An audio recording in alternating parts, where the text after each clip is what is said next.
도널드 트럼프 대통령의 관세 폭탄 발표 이후 미국 자동차 시장이 난리가 났습니다. 특히 중국 자동차 업체들은 최대 50%에 달하는 관세 부과 가능성에 경악하여 긴급 이사회를 소집하고 수출 전략을 전면 수정하는 등 대혼란에 빠졌죠.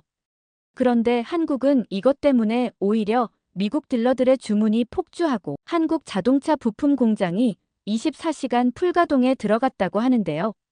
심지어 유럽과 중동 바이어들까지 한국 전기차 확보에 혈안이 되었다는 소식을 듣고 트럼프 대통령이 경악하여 멘붕에 빠졌다고 합니다. 도대체 무슨 일이 벌어졌길래 이렇게 난리인 걸까요? 트럼프 관세 부과 후 충격적인 사실을 독일 자동차 전문 기자가 단독으로 취재한 사연입니다. 안녕하세요. 저는 마르티나 찰레입니다. 어릴 때부터 자동차에 관심이 많았고 대학에서 자동차 공학을 전공한 후 저널리즘 대학원을 졸업했습니다. 지금은 독일의 유명 자동차 매거진 오토모티브 인사이트의 수석 기자로 일하고 있죠. 그런데 몇 주 전 편집장님께서 저를 사무실로 불렀어요. 이번에 중국에서 비아디라는 신형 전기차를 출시했는데 직접 테스트하고 그 결과를 특집 기사로 다뤄달라는 제안이었죠. 처음에는 망설였습니다. 중국어도 서툴고 중국 문화에 대해서도 잘 모르니까요.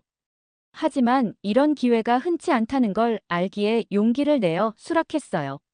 출국 전날 설렘과 긴장감에 잠을 이루지 못했습니다. 최근 중국 전기차 업체들이 미국 시장에서 급격한 성장세를 보이면서 테슬라의 점유율까지 위협하자 트럼프가 최대 50%의 관세 폭탄을 예고한 상황이었거든요. 그런데 중국 전기차들은 그동안 파격적인 가격과 화려한 디자인으로 시장을 공략해왔지만 안전성과 품질 문제가 꾸준히 제기되어 오기도 했죠. 그래서 이번 관세 부과로 중국 전기차의 가격 경쟁력이 크게 떨어질 것이 확실했고 중국 업체들은 미국 시장 철수까지 고려하고 있다는 소문이 돌았죠. 이런 상황에서 중국 전기차 기술을 직접 취재한다는 생각에 가방 속에 노트북과 카메라를 몇 번이고 다시 점검했어요. 다음 날 아침 테스트 트랙으로 향하는 차 안에서 긴장감이 고조되었어요. 트랙에 도착하자 눈부시게 빛나는 전기차와 중국 전기차 회사의 수석 엔지니어 샤오롱이 저를 반갑게 맞이했습니다. 그의 자신만만한 태도가 인상적이었죠. 차량에 대해 열정적으로 설명하는 그의 모습에서 자부심이 느껴졌어요. 그런데 하지만 동시에 정말 샤오롱의 말대로 이 중국차 그만큼 대단할까라는 느낌도 들고 뭔가 과장된 느낌도 들더라고요. 저는 의구심을 참지 못하고 샤오롱에게 중국 전기차의 자신감에 대해 물어봤어요. 그런데 그는 자랑스럽게 한국 통계를 인용하는 거 아니겠어요? 작년 7월부터 12월까지 한국의 중국산 전기차 수입액이 12억 9천만 달러로 전년 동기 대비 13.5%나 늘어났다고 하더라고요. 저는 그의 말에 의문이 생겼어요. 지금 제가 중국차를 취재하러 오기는 했지만 그렇다고 중국차가 한국차보다 뛰어나다는 생각은 전혀 못했거든요. 실제로 한국의 현대자동차는 미국에서 테슬라 다음으로 많은 전기차를 판매하면서 품질 만족도 1위를 기록했고 기아 자동차도 연이어 신차를 출시하며 미국 시장에서 돌풍을 일으키고 있었습니다. 게다가 최근에는 한국 자동차 업체들이 미국 조지아와 엘라베마에 대규모 공장을 건설하면서 바이든 정부로부터 전폭적인 지원도 받았었죠. 그래서 저는 한국의 자동차가 브랜드 인지도가 더 뛰어나고 미국에서도 중국 차보다 더 잘 팔리고 있지 않냐고 물어봤습니다. 그런데 샤오롱이 빙그레 웃으면서 한국 차는 기술 혁신이 없다고 말하는 거 아니겠어요? 한국 차가 미국 시장에서 잘 팔리는 건 미국의 보호주의 입법으로 인한 보조금 때문이라고 했어요. 앞으로 트럼프가 자동차 관세를 매기게 되면 한국 차는 이제 미국에서 아무런 인기가 없을 거라며 웃어 보였죠. 게다가 한국 기업은 보조금에 의존해서 시장 점유율을 유지하고 있을 뿐이며 기술 혁신은 없다고 주장했습니다. 이 말을 들으며 저는 깊은 생각에 빠졌어요. 과연 이게 사실일까 아니면 중국 측의 과장일까 의아해하면서 시승이 시작되었습니다. 처음에는 중국차의 부드러운 주행감과 빠른 가속에 감탄했어요. 하지만 고속 주행으로 들어서면서 미세한 문제점들이 눈에 띄기 시작했습니다. 핸들에서 전해지는 미세한 떨림과 계기판 숫자의 불안정한 움직임처럼 사소한 문제들이 보였어요. 그때였어요. 갑자기 차량의 시스템이 오류를 일으키기 시작했습니다. 순식간에 모든 제어 기능이 마비되었고 차는 통제 불능 상태에 빠졌어요. 심장이 멎는 것 같았죠. 필사적으로 핸들을 붙잡고 상황을 제어하려 했지만 역부족이었습니다. 결국 차는 가드레일과 충돌했고 저는 강한 충격과 함께 정신을 잃었어요. 정신을 차렸을 때 주변은 아수라장이었습니다. 다행히 큰 부상은 없었지만 목에 찢어질 듯한 통증이 느껴지더라고요. 샤오롱과 그의 팀이 황급히 달려와 제 상태를 확인했지만 그들의 표정에서 당혹감과 불안이 역력했습니다. 그 순간 저는 이 사고가 단순한 우연이 아니라 중국 전기차 기술의 심각한 결함을 드러낸 사건이라는 확신이 들었어요. 병원에서 검진을 받는 동안 머릿속으로는 이미 기사의 개요를 구상하고 있었습니다. 이번 사고를 통해 중국 전기차의 안전성 문제를 심도 있게 다루고 싶었거든요. 아무리 테스트 주행 중이었다고 해도 제가 그래도 독일에서 엘리트 자동차 전문 기자인데 이런 문제를 그냥 놔둔다는 거 자체가 있을 수 없는 일이었죠. 그런데 제 이런 생각은 곧 예상치 못한 장애물에 부딪히게 되었어요. 중국 측에서 이 사고를 기사화하지 말라는 강력한 압박을 가해온 거예요. 처음에는 회사의 고위 임원들이 찾아와 부탁하는 시기였습니다. 그들은 이번 사고가 단순한 우연이며 제품의 전반적인 품질과는 무관하다고 주장하더라고요. 심지어 고액의 자문료까지 제안하며 우호적인 기사를 써줄 것을 요청했죠. 저는 이를 정중히 거절했지만 문제는 중국 측 태도가 점점 더 위협적으로 변해가는 거였죠. 저는 큰 딜레마에 빠졌어요. 저널리스트로서의 양심은 진실을 보도해야 한다고 말하고 있었지만 한편으로는 제 안전과 향후 취재 활동에 대한 우려도 커져갔거든요. 그렇게 밤새 고민한 끝에 일단 독일로 돌아가 편집장과 상의해야겠다고 결심했어요. 그러던 중 우연히 미국에서 열리는 미래 모빌리티 엑스포 소식을 접하게 되었어요. 세계 각국의 최신 전기차 기술이 소개될 예정이라고 하더군요. 특히 한국의 선도적인 기술력이 주목받고 있다는 점이 눈에 띄었어요. 순간 이것이 제 기사에 새로운 방향을 제시해줄 수 있는 기회라는 생각이 들었습니다. 즉시 편집장에게 연락을 취했어요. 중국에서의 사고 경험과 함께 미국 엑스포 취재의 중요성을 강조했죠. 그런데 편집장은 처음에 중국에서의 사고를 문제 삼으며 미국행을 강하게 반대했어요. 위험한 상황에 또다시 저를 보내고 싶지 않다는 걱정이 컸던 거죠. 하지만 저는 포기하지 않았습니다. 이번 기회를 통해 중국, 한국, 그리고 독일의 전기차 기술을 비교 분석하는 대형 특집 기사를 쓸 수 있다고 설득했어요. 특히 지금은 트럼프의 자동차 관세 폭탄이 전 세계 자동차 시장을 뒤흔들고 있었거든요. 중국 차는 최대 50% 관세에 직면했고 유럽 차들도 25% 관세를 피하지 못할 것이라는 전망이 나왔습니다. 심지어 독일의 BMW와 메르세데스도 미국 공장 증설을 검토하고 있다는 소식이 들려왔죠. 이런 혼란스러운 상황에서 한국차, 중국차, 미국차, 유럽차 중에 과연 어떤 자동차가 진정한 경쟁력을 가지고 있는지 기술력과 품질, 그리고 가격 경쟁력까지 모든 것을 꼼꼼히 비교해보고 싶었어요. 결국 편집장은 제 열정과 비전에 설득되어 마지못해 서울행을 승인해 주셨습니다. 서울행을 결정하고 비행기에 오르면서 복잡한 감정이 밀려왔습니다. 목의 통증은 여전했고 중국에서 받은 압박감도 완전히 떨쳐내지 못한 상태였죠. 그렇게 미국 자동차 엑스포 전시장에 가게 되었어요. 전시장에 도착하니 미래지향적인 디자인 전시 공간 한가운데에 커다란 배터리 모형이 반짝반짝 빛나고 있더라고요. 호기심에 가까이 다가가 보니 LG전자 부스였어요. 제가 호기심 어린 눈으로 전시물을 살펴보자 목걸이에 김현수라고 적힌 이름표를 단 한국 직원이 친근한 미소로 다가왔어요. 그는 저희 LG의 새로운 전기차 배터리 기술에 관심이 많으시냐면서 괜찮다면 소개를 해드려도 되냐고 정중하게 물어보더라고요. 제가 독일의 자동차 전문 기자 마르티나 찰레라고 소개하자 현수 씨의 눈이 조금 더 커지면서 리튬 배터리를 설명해 주었죠. 그런데 그의 설명이 시작되자마자 저는 깜짝 놀라고 말았어요. 현수 씨는 한국의 배터리 기술이 미국 테슬라가 사용하는 배터리와 비교해보면 에너지 밀도가 30% 이상 높다고 말하더라고요. 게다가 충전 속도는 단 10분 충전으로 80%까지 충전이 가능하다고 말했어요. 심지어 특수 소재를 활용해 제작되어서 과열과 발화 위험은 99% 이상 낮아진다고 말하는 거 아니겠어요? 이게 말이 쉬운 거지 사실 처음 현수 씨의 말을 듣고 한국도 중국처럼 과장이 심한 사람들이 많이 있나 싶었어요. 에너지 밀도가 30% 이상 높다는 건 사실상 같은 크기 배터리로 30% 더 멀리 갈 수 있다는 건데 독일의 포르쉐 타이칸이나 아우디 이트론도 못하는 거였거든요. 현수 씨 말에 따르면 확실히 한국의 자동차 기술은 이미 제가 기존에 알고 있던 리튬이온 배터리의 한계를 완전히 뛰어넘는 수준이었어요.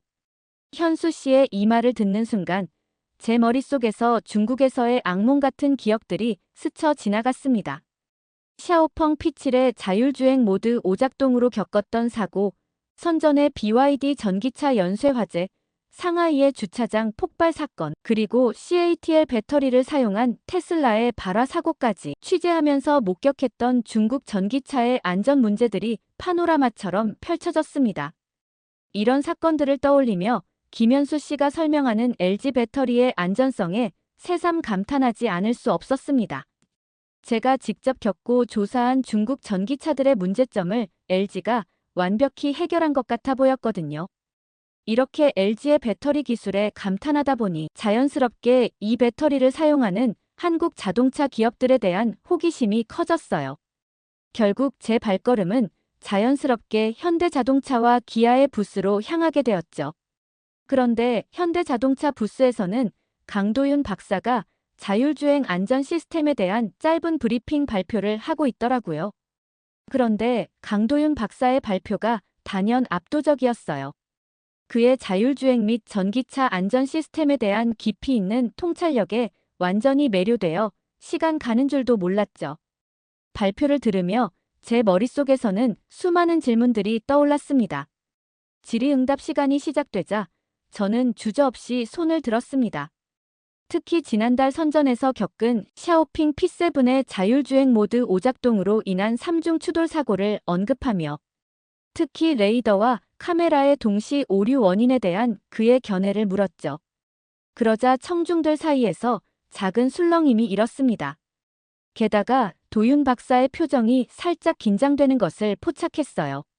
그래서 더욱 그의 답변에 귀를 기울였습니다. 그런데 도윤 박사는 잠시 생각에 잠기더니 놀라울 정도로 상세한 답변을 시작했어요. 샤오핑 P7 사고의 핵심이 센서 융합 알고리즘의 취약점에 있었다고 설명하면서 샤오핑 P7 사고의 핵심은 자동차의 눈과 뇌가 제대로 협력하지 못한 데 있다고 했습니다. 자동차의 눈 역할을 하는 카메라와 레이더 같은 센서들이 수집한 정보를 뇌에 해당하는 컴퓨터가 제대로 해석하지 못한 거죠. 특히 2023년에 만들어진 모비라이라는 회사의 IQ5라는 뇌칩이 문제였대요. 이 칩이 햇빛이 너무 강할 때 주변 상황을 잘못 판단했다는 거예요. 이 말을 들으며 저는 깜짝 놀랐습니다. 도윤 박사의 해박한 지식과 명확한 설명에 감탄했어요. 그의 스마트함이 한국 자동차 산업의 우수성을 그대로 보여주는 것 같았거든요. 그렇게 호텔로 돌아왔는데 충격적인 일이 벌어졌어요. 노트북을 열고 그동안의 취재 내용을 정리하려는 순간 화면이 깜빡이더니 모든 파일이 사라져버린 거 아니겠어요? 순간 등줄기에 식은땀이 흘렀죠. 처음에는 단순한 오류라고 여겼지만 점점 심각한 상황임을 깨달았습니다. 아무리 노력해도 파일들이 복구되지 않았고 오히려 더 많은 정보가 삭제되는 것 같았어요. 그제야 해킹을 당했다는 사실을 인정할 수밖에 없었습니다. 당황스러움과 함께 중국에서의 기억이 선명하게 떠올랐어요.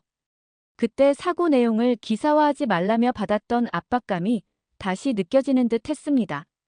순간 아찔한 생각이 스쳐 지나갔죠. 혹시 그들이 제 노트북에 일부러 악성 바이러스를 심은 것은 아닐까? 중국에서 급하게 구매했던 USB가 의심스럽게 여겨졌어요.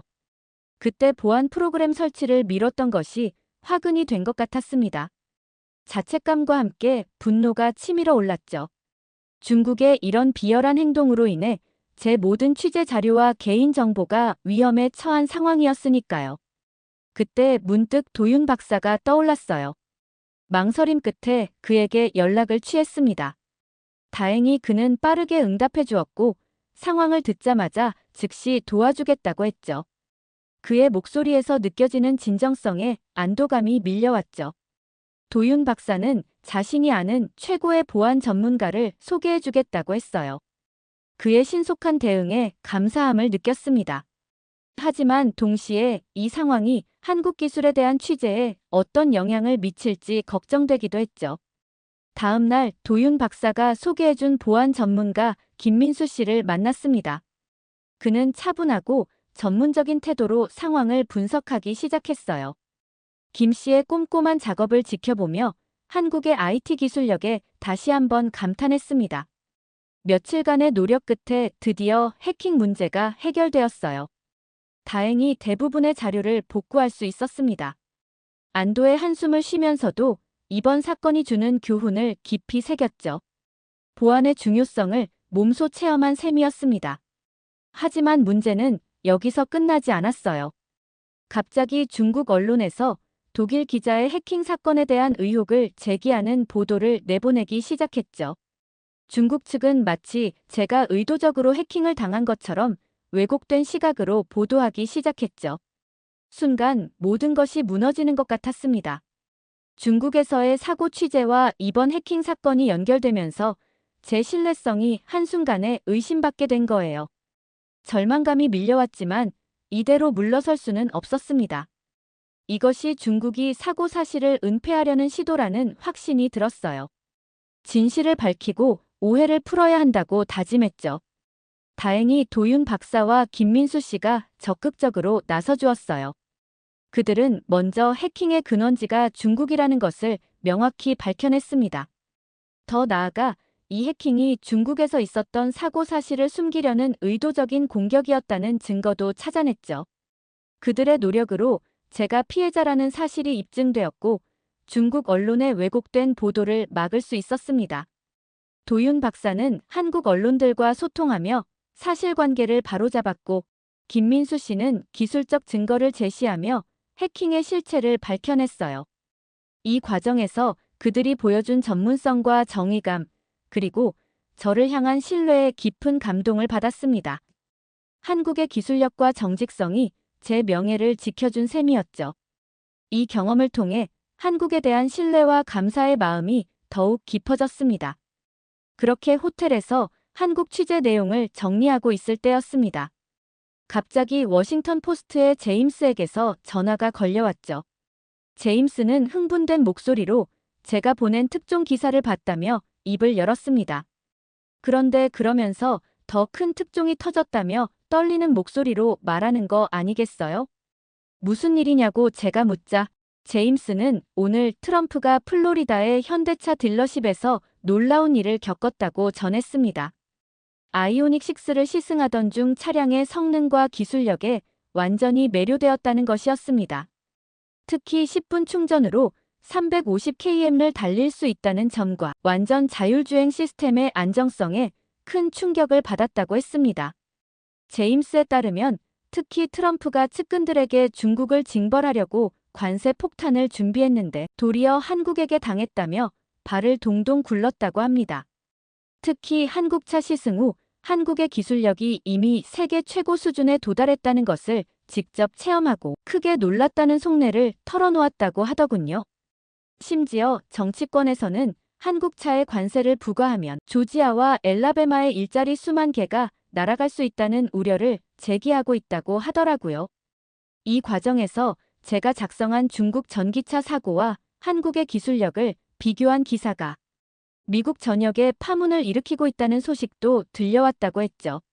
제임스의 설명을 들으며 제가 직접 목격한 한국의 기술력이 틀리지 않았다는 확신이 들더라고요.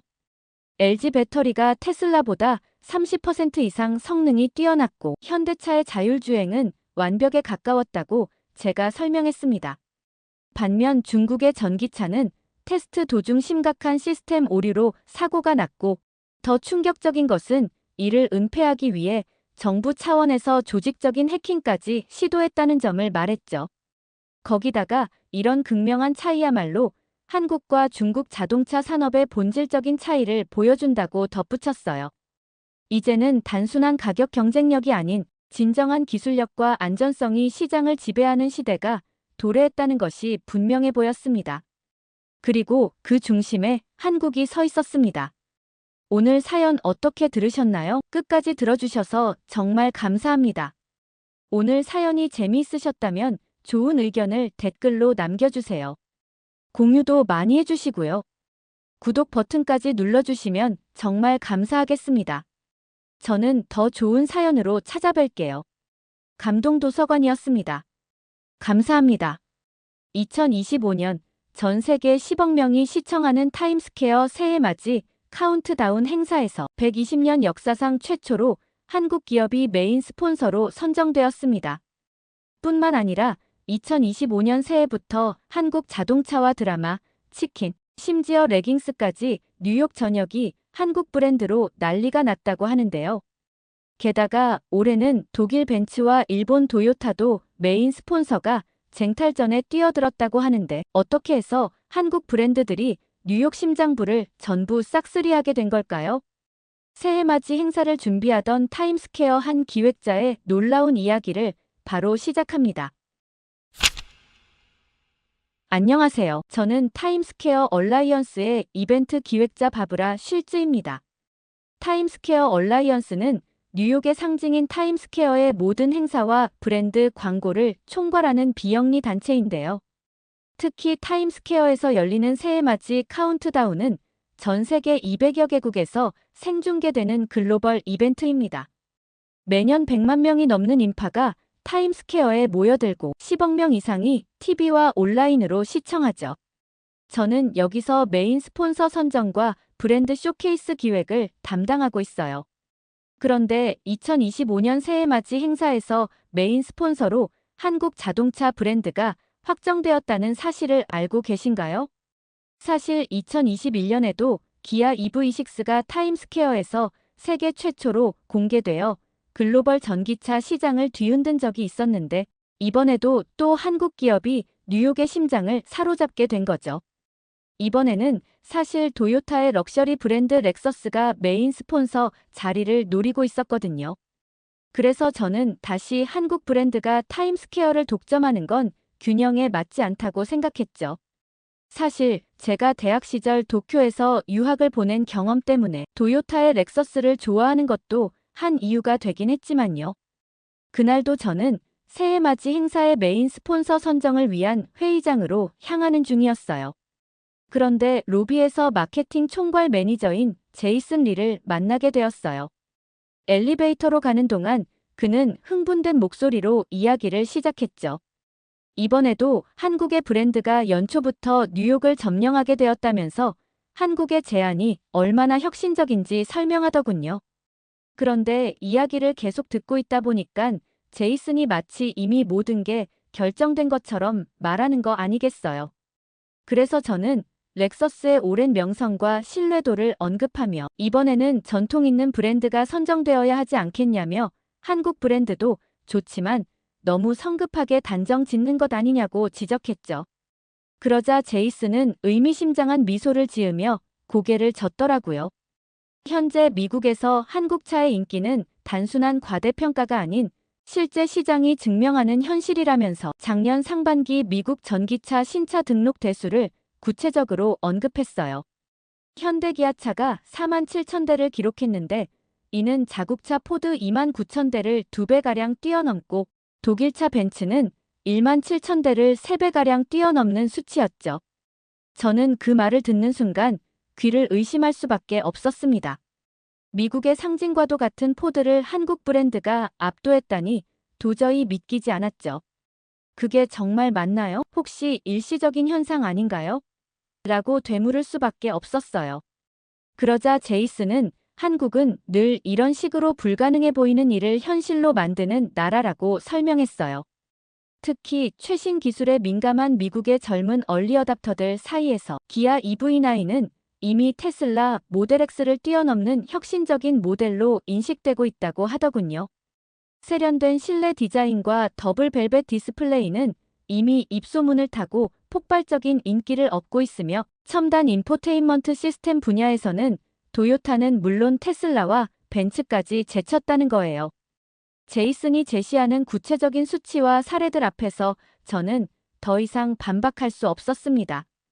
그의 말이 사실이라면 한국 자동차 산업의 위상이 제가 생각했던 것보다 훨씬 높아져 있다는 뜻이었으니까요. 마침 회의실이 눈앞에 보여 더 이상의 대화는 이어갈 수 없었지만 제 머릿속은 이미 새로운 관점으로 가득 차기 시작했습니다. 회의실에 들어서자 데이비드 윌슨 이사장을 비롯한 임원들이 자리에 앉아 있었어요. 그런데 아직 회의가 시작되기도 전인데 임원들은 한국차의 혁신성을 언급하면서 찬사를 보내고 있더군요. 마치 제이슨처럼 그들도 이미 기아의 스폰서십이 확정된 것처럼 이야기하고 있었어요. 저는 마치 모두가 한국 브랜드와 짜고 있는 것처럼 느껴져서 의아했습니다. 어떻게 이렇게 한 목소리로 찬성할 수 있는지 도저히 이해할 수 없었죠.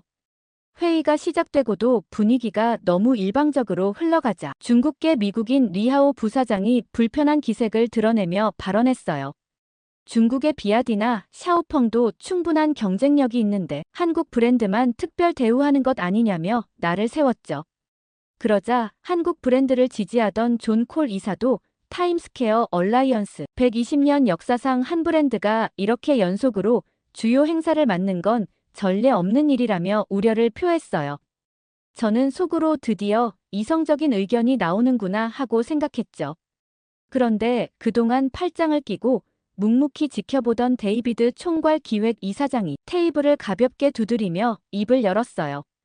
모두의 우려가 이해 안 되는 건 아니지만 오히려 타임스퀘어 얼라이언스가 한국의 글로벌 영향력을 더 적극적으로 활용해야 한다고 말하더군요. 대한민국은 늘 우리의 예상을 뛰어넘는 나라라면서 특히 2025년은 대한민국이 뉴욕을 점령하는 해가 될 거라고 했죠. BTS가 빌보드를 석권하고 블랙핑크의 아파트 노래가 전 세계 92개국에서 1위를 차지했듯이 이제는 한국 브랜드들이 글로벌 트렌드를 이끌고 있다고 말이죠. 특히 미국의 젊은 층은 SNS에서 한국을 일상적으로 소비하고 있다면서 틱톡에서 K뷰티가 매일 수십만 건씩 언급되고 인스타그램에서는 K푸드 해시태그가 매달 1,000만 건을 넘는다고 구체적인 수치를 제시했어요. 이는 같은 아시아권의 일본이나 중국의 문화 콘텐츠와는 비교도 안 되는 수준이라고 강조했습니다. 저는 이 모든 상황이 믿기지 않아 잠시 숨을 골라야 했어요. 마침 데이비드 이사장이 10분간의 휴식 시간을 선언했죠. 잠시 휴식 시간이 되자 저는 휴대폰으로 최근 뉴스를 확인했습니다. 그런데 그때 오징어 게임이가 전 세계 93개국에서 1위를 기록했다는 소식이 눈에 들어왔어요. 순간 한국에 대한 이사진들의 열광적인 반응이 이해되기 시작했죠. 특히 뉴스 영상 속 공기놀이 장면이 궁금해져서 자세히 들여다보게 되었어요. 한국 사람들이 어렸을 때 학교 운동장에서 쉬는 시간마다 즐기던 놀이라고 하더군요. 그런데 이게 순식간에 바이럴되어서 미국에서 공기놀이 챌린지가 시작됐어요. 댓글에서는 공기를 살 수 있는 곳을 알려달라는 요청이 인기 댓글로 떠올랐더라고요. 그러면서 오징어 게임에 나온 한국 놀이는 심플하면서도 중독성이 강하다는 말과 함께 이래서 한국이 글로벌 트렌드 세터구나 라는 반응이 쏟아지는 거예요. 순간 저도 오징어 게임 1에서 달고나 먹는 장면에 매료되어 친구와 직접 도전했던 기억이 생각났어요. 그런데 오징어 게임 2에서도 한국의 게임이 세계를 매료시키다니 놀라지 않을 수 없었죠. 3년 전에 1등했던 콘텐츠가 3년 뒤에도 다시 공개하자마자 1등을 한다는 게 믿기지 않았거든요. 더구나 공기놀이라니 너무 단순한 게임 아닌가 싶었죠. 궁금증을 참을 수 없어서 저는 넷플릭스에서 프로듀서로 일하는 대학 친구 케이트에게 전화를 걸었어요. 어떻게 이렇게 간단한 놀이로 또다시 세계를 사로잡을 수 있는지 물어보자 케이트는 흥분된 목소리로 설명하기 시작했죠. 케이트의 말로는 넷플릭스 역사상 후속작이 전작의 성공을 뛰어넘은 경우는 거의 없었다고 해요. 왕좌의 게임이나 브레이킹 배드 같은 레전드급 시리즈도 스핀오프작은 본편의 70% 정도의 성과만 거둬도 성공이라고 평가한다더군요. 그런데 오징어 게임이는 공개 3일 만에 역대 최고 시청률을 기록했다면서 케이트는 특히 공기놀이 장면이 새로운 글로벌 트렌드를 만들어내고 있다고 감탄했어요. 한국 콘텐츠는 정말 매번 새로운 기적을 만들어낸다면서 넷플릭스 내부에서도 이런 폭발적인 반응은 예상하지 못했다고 하더군요. 제가 공기놀이가 너무 단순하지 않냐고 되묻자 케이트는 오히려 그 단순함이 이번 시즌의 가장 큰 무기가 되었다고 설명했어요. 시즌 1에 달고나는 재료를 구해서 만들어야 했지만 공기놀이는 작은 돌멩이 5개만 있으면 누구나 즉시 따라 할 수 있다는 거죠. 그러면서 케이트는 실제로 틱톡에서 공기놀이 챌린지 영상이 일주일 만에 5억 뷰를 돌파했고 심지어 전 세계 크리에이터들이 자국의 전통 놀이와 비교 분석하는 콘텐츠까지 만들어내고 있다고 신나게 설명하더라고요. 회의가 끝난 후 머릿속이 복잡해졌어요. 제이슨의 말도 그렇고 케이트의 설명을 들으니 한국 문화의 영향력이 제가 생각했던 것보다 훨씬 크다는 걸 실감하게 되었죠. 다음 주까지 타임스퀘어 행사 기획안을 수정해야 했지만 먼저 마음을 정리할 시간이 필요했습니다. 그래서 평소처럼 운동으로 하루를 시작하기로 했어요. 매일 아침 6시 30분이면 어김없이 찾는 맨해튼 엘리트 피트니스 클럽은 제게 활력소이자 사색의 공간이었거든요. 다음 날 아침, 저는 평소처럼 출근 전 운동을 하기 위해 피트니스 클럽으로 향했습니다. 이곳은 뉴욕에서 가장 럭셔리한 시설을 자랑하는 곳이었죠. 특히 이곳의 공간 배치가 인상적이었는데 실내 자전거가 50대쯤 나란히 서 있고 그 옆으로 최신식 러닝머신이 마치 나무숲처럼 70대 정도 빼곡히 들어서 있어요. 운동을 하려고 자전거나 러닝머신 위에 올라서면 시선이 자연스럽게 정면 거울로 향하게 되고 그 거울을 통해 지나가는 사람들의 모습이 고스란히 보이게 되어 있죠. 처음에는 다른 사람들의 힘주어 운동하는 표정이나 땀에 젖은 운동복 차림이 신경 쓰이기도 했지만 오히려 그들의 열정적인 모습에서 자극을 받게 되더라고요. 이곳이 뉴욕에 있는 최고급 피트니스 센터인 만큼 월스트리트의 금융인부터 브로드웨이의 배우들까지 뉴욕의 엘리트들 모두가 새벽부터 자신의 건강과 몸매 관리에 몰두하고 있었거든요. 그날도 저는 여느 때처럼 러닝머신에 올라가기 전에 스트레칭 매트 위에서 허리를 비틀고 있었어요. 그런데 맞은편에서 운동하는 두 여성이 눈에 들어왔죠. 한 명은 패션 매거진 보그의 에디터로 보이는 금발의 슬림한 여성이었고 다른 한 명은 빅토리아 시크릿 모델처럼 날렵한 턱선과 매끈하고 긴 다리를 가진 여자였죠. 저도 여자지만 키가 170 정도인데 두 명의 여성은 저랑 비슷할 키 같은데도 모델 체형이라 몸매가 더 예뻐 보이더라고요. 별 관심 없는 척하면서 자연스럽게 보고 있었는데 주변에서 운동하는 남자들도 순간 하던 운동을 멈추고 힐끗거리는 것 같더라고요. 저도 무의식적으로 저 언니들처럼 되고 싶다는 생각이 들어 관심 없는 척하면서 곁눈질로 계속 살펴보게 되었죠. 그런데 두 사람이 입고 있는 운동복이 색깔만 다르고 똑같은 거예요. 레깅스 때문에 두 여자의 실루엣이 너무나 아름다워 보였고 특히 운동할 때마다 근육의 움직임이 그대로 드러나면서도 과하지 않게 잡아주는 게 엄청 신기했어요. 보통 운동복은 땀이 차면 불편하게 달라붙거나 미끄러지기 마련인데 그들의 레깅스는 격렬한 운동 중에도 형태가 그대로 유지되면서 몸매를 더욱 돋보이게 만들었죠. 자세히 보니 한국의 제2레깅스 브랜드였더라고요. 그때 지난주 일본으로 출장을 갔다 온 친구 엘리나에게 들었던 이야기가 떠올랐어요. 엘리나는 일본에서 패션 바이어로 일하고 있는데 최근 일본에서 한국 레깅스 열풍이 대단하다며 흥분된 목소리로 통화를 한 적이 있었거든요.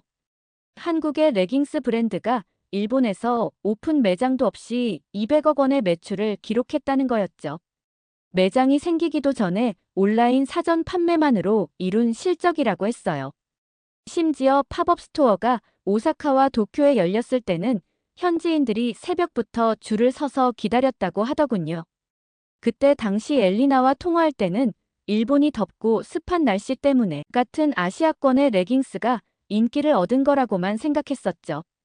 그런데 지금 눈앞에서 모델처럼 보이는 뉴욕의 패션 엘리트들이 실제로 그 레깅스를 입고 운동하는 모습을 보니 이건 단순한 우연이 아니라는 생각이 들었어요.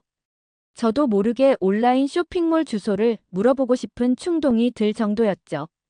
그렇게 한국 레깅스 브랜드를 검색하려고 휴대폰을 꺼내려는 순간이었어요. 갑자기 50대로 보이는 한 남성이 덤벨 운동기구에서 운동을 하려고 하면서 제 시야를 가리는 거예요. 그러더니 웨이트 운동기구를 워밍업도 없이 들려고 시도했죠. 그런데 딱 보기에도 엄청 무거워 보이는 걸 들려고 하더니 잘 들지도 못하면서 끙끙 소리를 내는 거 아니겠어요.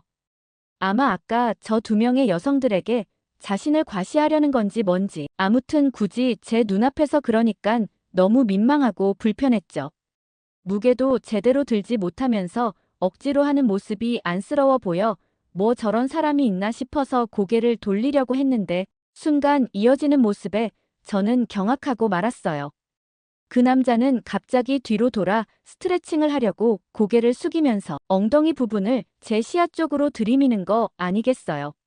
그런데 축 늘어진 운동복 때문에 그 남자 속옷이 보이고 배가 옆으로 삐져나온 모습이 보이더라고요. 튀어나온 뱃살이며 거기에 덥수룩한 털까지 보여서 갑자기 속이 너무 불편해졌습니다. 눈을 빠르게 돌리고 심호흡을 하면서 깨끗한 생각을 하려고 애썼죠. 아까 본 아름다운 2 여성의 모습을 떠올리면서 기분 전환을 하려 했어요. 그런데 그 남자가 기지개를 펴면서 중국어로 뭐라 하는 거예요. 다들 건강하게 운동하려고 하는 건 좋은데 너무 눈살이 찌푸려져서 속이 정말 안 좋았죠. 그냥 그 남자가 내 시야에 걸려서 그런 거니 하고 다시 고개를 돌려 휴대폰을 확인하려고 했어요.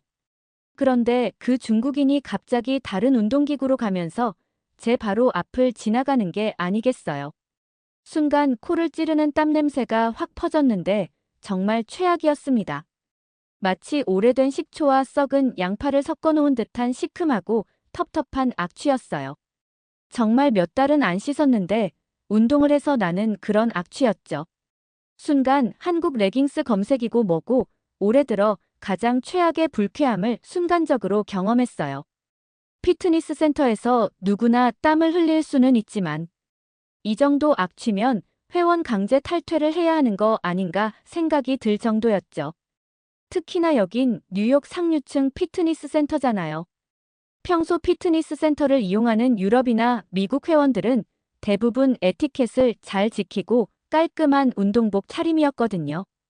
운동 중간중간 땀을 닦아내고 향수나 데오도란트로 채취 관리도 철저히 하는 편이었죠. 특정 나라를 비하해서는 안 되지만 중국인 혐오 생각이 들었어요. 결국 저는 어쩔 수 없이 자리를 옮길 수밖에 없었죠. 이런 좋지 않은 경험을 한 후 저는 잠시 러닝머신 앞에 서서 생각에 잠겼어요.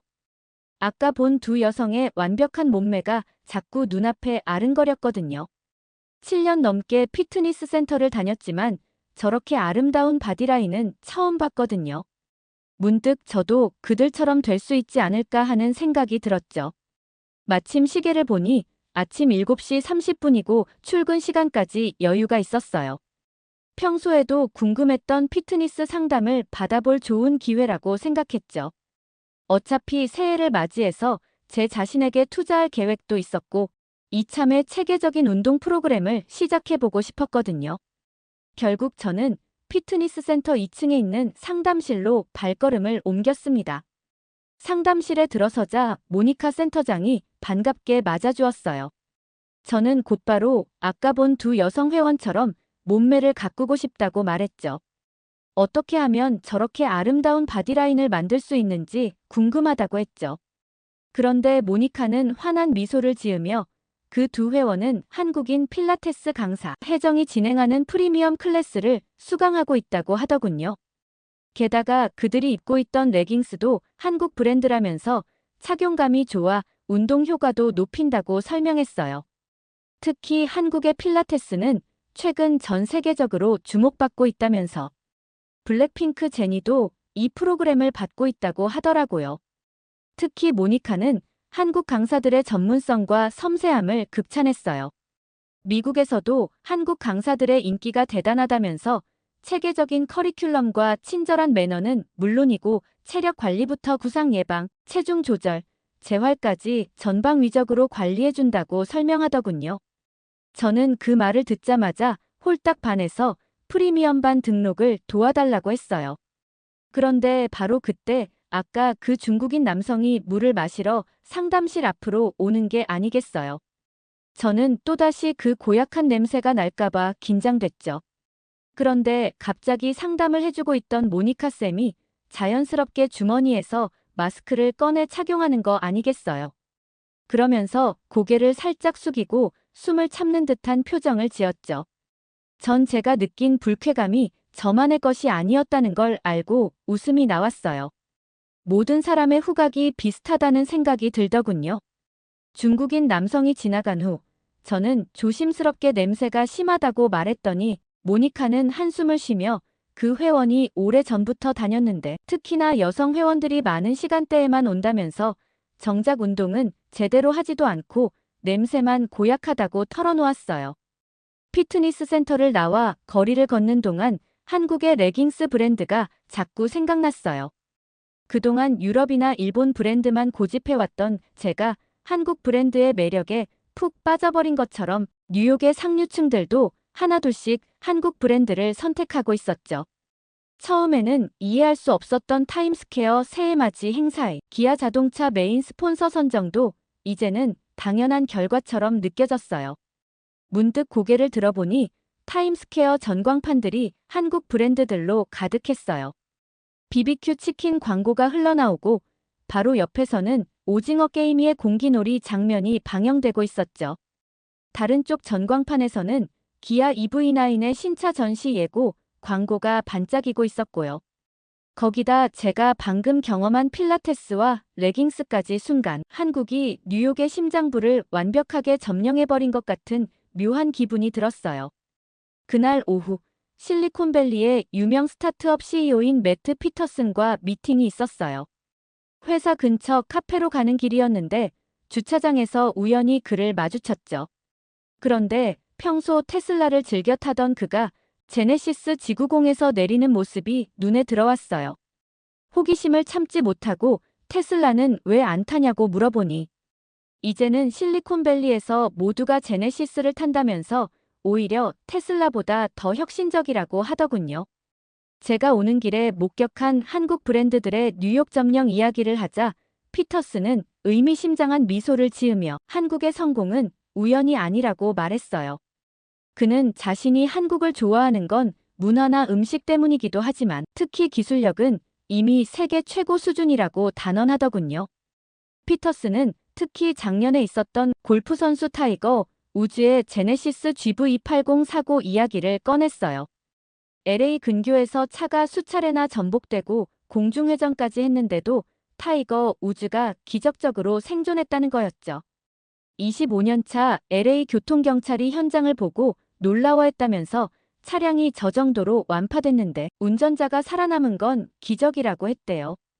그 경찰이 다음 날 바로 제네시스 대리점으로 달려가 계약했다는 이야기도 덧붙이더군요. 피터스는 그러면서 사고를 겪은 타이거 우즈가 얼마나 감동했는지 이야기해 주었어요. 타이거 우즈가 정의선 현대차 그룹 회장과 LA의 한 레스토랑에서 식사를 하면서 제 생명을 구해주셔서 감사합니다라며 오히려 자신이 식사비를 계산했다는 거예요. 정의선 회장이 깜짝 놀라 왜 그러셨어요? 라고 묻자 타이거 우즈는 자신이 30년 넘게 골프를 치면서 세계 각국의 최고급 차들을 경험했지만 한국의 기술력이 자신의 생명을 구했다면서 감격에 겨운 목소리로 감사 인사를 전했다고 하더군요. 그의 말을 듣고 있자니 왠지 가슴 한켠이 뭉클해졌어요. 세계 최고의 골프 선수가 한국 기술의 우수성을 직접 경험해보고 이렇게 감동한 것은 전 세계가 한국의 실력을 인정한 것이나 마찬가지라는 생각이 들었거든요. 피터스는 이야기를 이어가며 최근 BMW 연쇄 화재 사건을 언급했어요. 미국 전역에서 BMW 차량 수십 대가 주행 중 불이 나면서 이제 독일 차는 위험한 구시대의 유물로 전락했다고 하더군요. 일본 차는 30년간의 영광을 뒤로 한 채 혁신성이 떨어지는 할머니 차라는 이미지가 굳어져서 이제 미국에서 일본 차를 타는 건 마치 시대에 뒤처진 사람이라는 인식이 퍼져 있다고 했어요.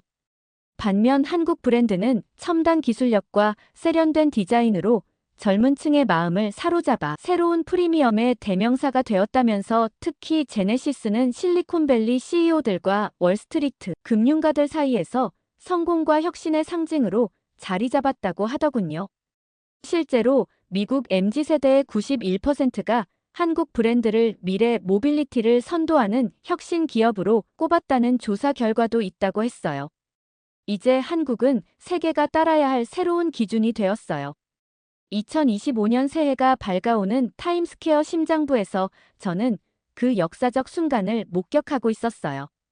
오늘 사연 어떻게 들으셨나요? 끝까지 들어주셔서 정말 감사합니다. 오늘 사연이 재미있으셨다면 좋은 의견을 댓글로 남겨주세요. 공유도 많이 해주시고요. 구독 버튼까지 눌러주시면 정말 감사하겠습니다. 저는 더 좋은 사연으로 찾아뵐게요. 감동도서관이었습니다. 감사합니다.